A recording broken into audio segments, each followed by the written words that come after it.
Today's art project is an op art drawing that creates this really trippy illusion like this.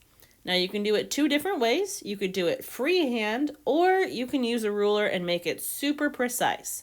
I'm going to show you both ways here. Let's start with a ruler version. Alright, so here is how you're going to draw it out by hand if you want to be really precise. You're going to need a ruler, pencil, and your paper. Now, as you can see, I already started by putting down my first grid. I used my ruler and realized my paper is 12 inches long and 9 inches wide. So I wanted to do fairly big squares for mine. So that means I was able to do 3-inch squares throughout the entire thing. Now, you get to decide what size your squares are, how many you want to do. I probably wouldn't do any less than 3 or 4 down and 3 wide. You could always do more. Depends how much work you want, because that's smaller little areas to color in. But the more you do, I think the cooler it kind of looks. So you could freehand each of your squares on the inside. Remember, we're wanting to do 2 more squares. I'm going to do one like that and one like that. So each square that we already cut is going to be 3 squares total. You could freehand this. Challenge with that is then lines get a little wonky, but it's really not a bad thing. It just depends what you're into. I'm going to show you how you can do it more precisely though if you want to. So this is your call. You can freehand the whole thing like this if you wanted, or you can follow these steps. Let me erase this and I'll show you what I want to do. Okay, so this is going to take some measuring. It's going to take some time. You need to go slow and steady and actually measure everything out, or else lines are going to get wonky.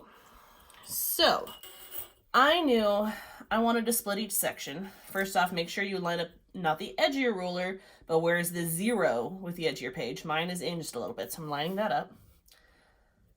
I got to decide how big I want each section to be. I'm thinking, since it's 3 across, I'm going to make my first mark at a 1/2 inch and then 1 inch. And I'll do the same coming in from the other side of the square, a 1/2 inch in and 1 inch. This really depends on the size of paper that you're using. Use what works well for you, but in total you're going to want 4 marks on your paper, trying to get them evenly spaced from your edges. Now I'm going to do this for each square across. Then I'll show you next. So I'm going 1/2 inch, 1/2 inch, 1/2 inch. Okay, so I got lines all the way across. Now at this point, it's really tempting to just put your ruler down and draw the line freehand. Chances are your line's going to get wonky. Probably not that extreme, but you never want to go just by 1 dot. In order to make things line up really nicely, you want to have 2 dots to line up to. So I'm going to do the same thing more on the top of my page. So I'll do it on the top of that line up here. Same process again, same marks. I'm using the same measurements as before.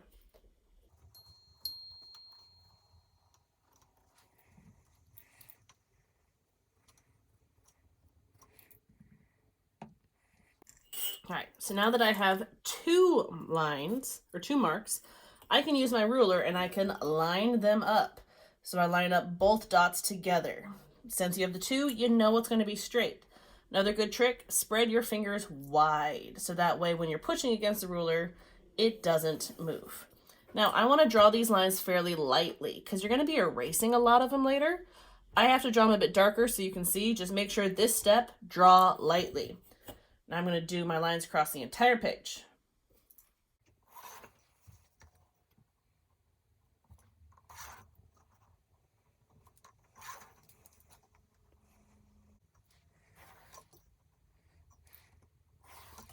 All right, I did that all the way across. My lines are looking straight. I'm going to do this exact same process for lines going this way. Now you see, I've already marked my little marks on both sides, so I made sure I used my ruler. Since we're wanting squares, I did the exact same measurements as I did for my vertical lines here. Let me quickly get through that, then I can show you the next step.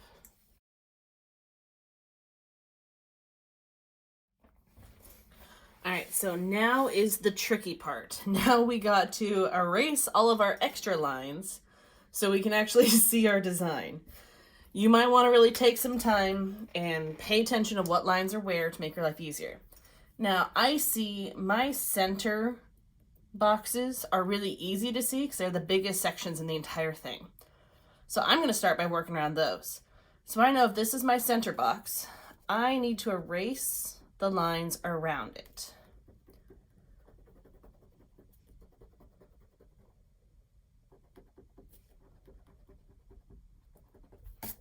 So you see how that one is singled out by itself now? That's perfect. So now I take my second box and I'm going to erase the lines around it. This is why I advise drawing lightly, because I warned you there's going to be a lot of erasing. So maybe if it's the first time doing this project, you just free draw in your squares and make your life a little easier first. But if you're liking your art to be very precise, you want to take the time to do this well. So that's why this project takes a little bit longer. It's not just a quick 1.5 hour session and done. All right, so you see how we can see our 3 squares now. That's what we want to do for all of our sections. Okay, I know this is going to be weird at first. My advice, if you can't see your little center squares like you can in mine because they're all the same size, start from an edge, work from a corner. So if I go from my corner, I know that my outer edge needs to be seen. So I'll start with that, working my outer edge all the way around. Then to figure out how far, I just count my sections in. So I know I'll have my second circle or second square, middle square. Then I'll have my second square again and my outside. So I need to go all the way over to here.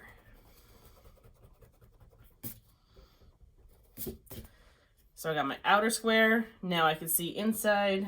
I'm going to erase those lines in between, and that'll give us our middle and second square. So take your time, erase nicely, so you can see your 3 sets of squares going around your entire piece of paper. I'm going to put this into a fast speed so you don't get bored just watching me erase for an hour.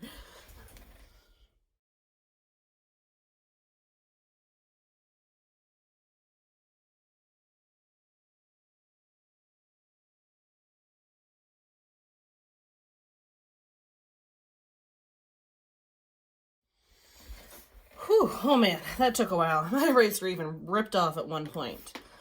All right, now that your hands are crazy tired, I'm having to pop out of my fingers. Whew, man, maybe take a break for a few minutes. So we have our boxes throughout the entire page.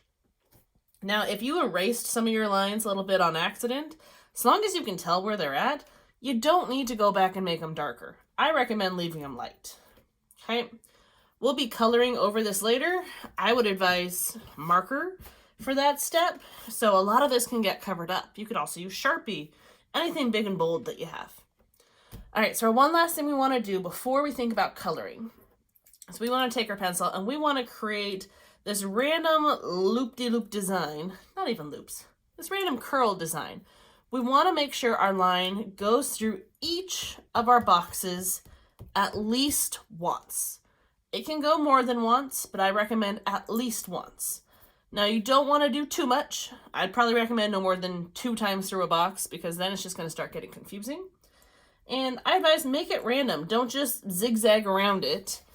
Make it so it's actually interesting. Your line can go off the page, then back on too. So let's say I'm going to start maybe up here. I'm going to have a line loop through here and off. Then I'm going to have it come back over here and off that way. So you see how this one, and this one each have 2 lines in them, but the rest only have 1. That'll work just fine. Okay, so now it comes down to coloring. Again, I recommend just markers, Sharpie, something like that for this, but you can use whatever you have available. It's going to take a lot of coloring, so pick a color that you like because you really only get 1 for this project. I think I'll go purple. Why not? All right. So when we color this, we got to think about it like a checkerboard. Okay. So what I recommend doing is to make little dots in each section of which ones need color, then go back and color it because sometimes you get a little lost with this. So I recommend start in one corner. I'm going to say my outer box is going to be purple, which means my middle box will be white, and then the center one, purple again. So you see how it goes, purple, white, purple. You know what, I'm gonna color those in just so you can see what I'm talking about.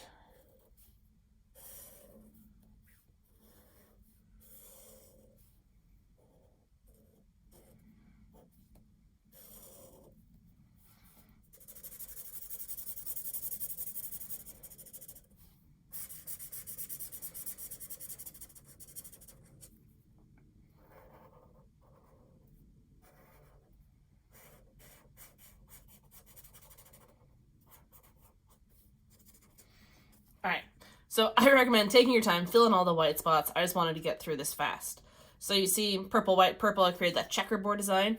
You also notice where this line cut across my box, I stopped. Because on the other half of where that line cut it, I'm gonna do the opposite. So my outside will be white, my middle size one is purple, and my inside white.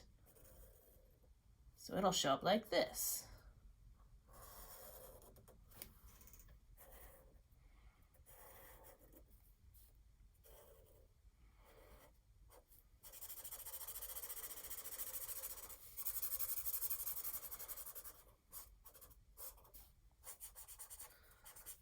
Again, take your time with it, but you see how that line kind of flipped the colors. It made it opposite. Where it was purple, it's now white. Where it was white, it's now purple. Now you do this throughout the entire thing. I recommend being really methodical about it. You'd never want to have two white sections touch, and you'll never have two purple sections touch. Really go slow and steady, double check your colors as you go, and take your time. The nicer and cleaner you color this, the better your optical illusion is going to be. So I'm going to work through this so you can see how I'm coloring it.